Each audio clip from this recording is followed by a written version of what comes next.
नाजरीन अस्सलाम वालेकुम। भैंसा अपडेट न्यूज़ में आप तमाम का खैर मकदम है।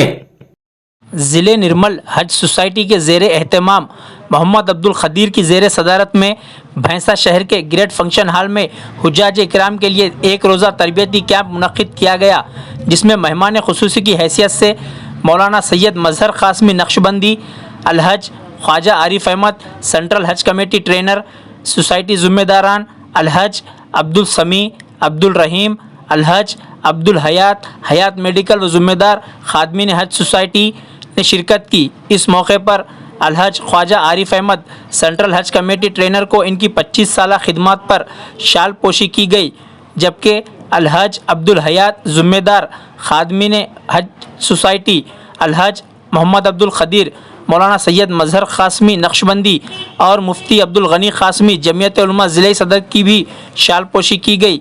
इस प्रोग्राम में मुफ्ती अब्दुल गनी कासमी, ज़िले सदर जमीयत उलमा हाफिज़ सैयद अब्दुल लतीफ़, मौलाना सैयद राफ़िक़ कासमी, अलहज अब्दुल वहीद ख़ान, अब्दुल हमीद, अलहज जवाद हुसैन, मोहम्मद इरफान व दीगर शरीक थे। इस मौके पर अब्दुल रहीम, अब्दुल मुंतक़िम, अब्दुल गनी, मोहम्मद सोहेल मोहिउद्दीन, मोहम्मद रज़ीउद्दीन, ज़करिया फैज़ान व दीगर खिदमत अंजाम देते देखे गए। इस साल भैंसा शहर और अतराफ़ व अकनाफ से तकरीबन 50 के करीब हुज्जाज इकराम हज की सआदत के लिए रवाना होंगे। तो हजरात इसका इंतज़ाम करते हैं और आप हजरात को जमा करते हैं। और हज का सफ़र जो रोज़ाना करने में नहीं आता, जैसे नमाज एक इबादत है तो आदमी रोज़ाना पढ़ता है, रोज़ा एक इबादत है तो हर साल रमज़ान में रोज़ा रखता है, ज़कात। इसी तरह से तवाफ़ के बाद सही करना, सफा से मरवा, मरवा से सफा जो है दौड़ लगाना है। इसी तरह से पत्थर उनका एक घर बना हुआ है जिसको बैतुल्लाह और काबा कहा जाता है, उसके गिर चक्कर लगाना है।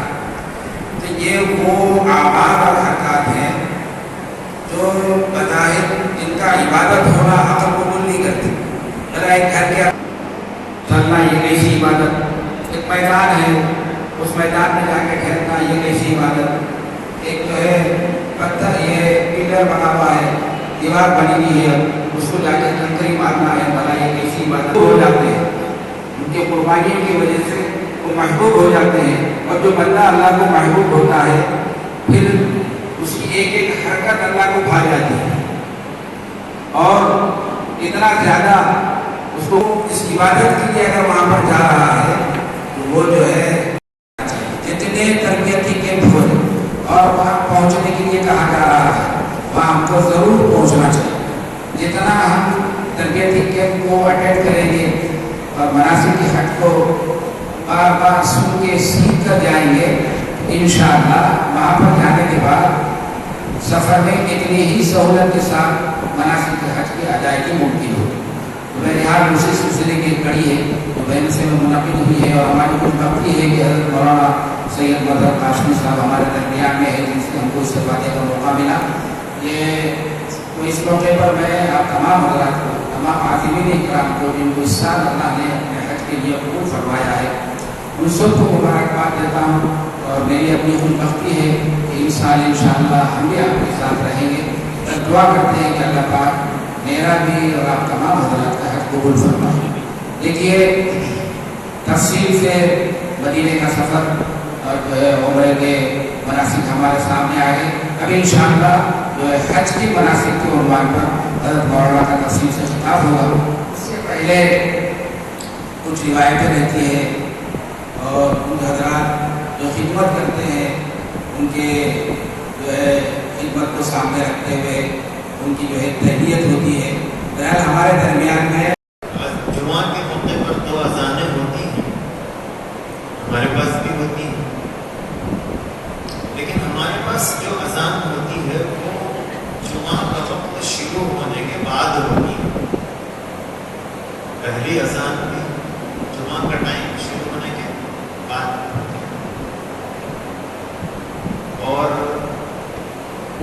ये अलग बात है कि आजकल हम लोग भी साल भर जुमा की अज़ान 12:30 बजे दे, जबकि अभी अभी चंद दिनों पहले 12:40 पे ज़ोहर का वक्त शुरू हो रहा था और हम दे रहे थे 12:30 बजे। हमारे पास साल भर जुमा की अजान का टाइम 12:30 है, तो ये गलती हम लोग भी कर रहे हैं।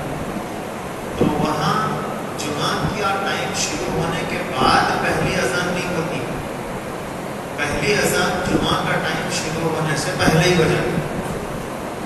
और हम चूँकि पहले से इंतज़ार में बैठे हुए हैं तो अजान होते ही सुन्नतें पढ़ना शुरू कर देते, और ये वक्त तो सवाल का है। तो इसलिए जुमा के दिन पहली अजान के बाद सुन्नत मत पढ़िए, और दूसरी अजान के बाद वहाँ सुन्नत का टाइम ही नहीं रहता, अजान होते ही खुतबा शुरू हो जाता, तो फिर सुन्नतें बाद में पढ़ लीजिए। तीसरी बात जो बताना है कि हरम शरीफ में क्राउड को कंट्रोल करने के लिए, रश को कंट्रोल करने के लिए गया है, और वो ये है कि मस्जिद हराम में मिसाल के तौर पर 100 लोगों की नमाज पढ़ने की गुंजाइश है, तो वो लोग सिर्फ 70 लोगों को अंदर भेज रहे हैं, 30% जगह उसको खाली रख रहे हैं। मस्जिद के बाहर जो सहन है वहाँ भी तरतीब यही है कि वो लोग 30% एरिया को। नाजरीन, आपके अपने YouTube चैनल भैंसा अपडेट न्यूज को लाइक, शेयर और सब्सक्राइब जरूर करें।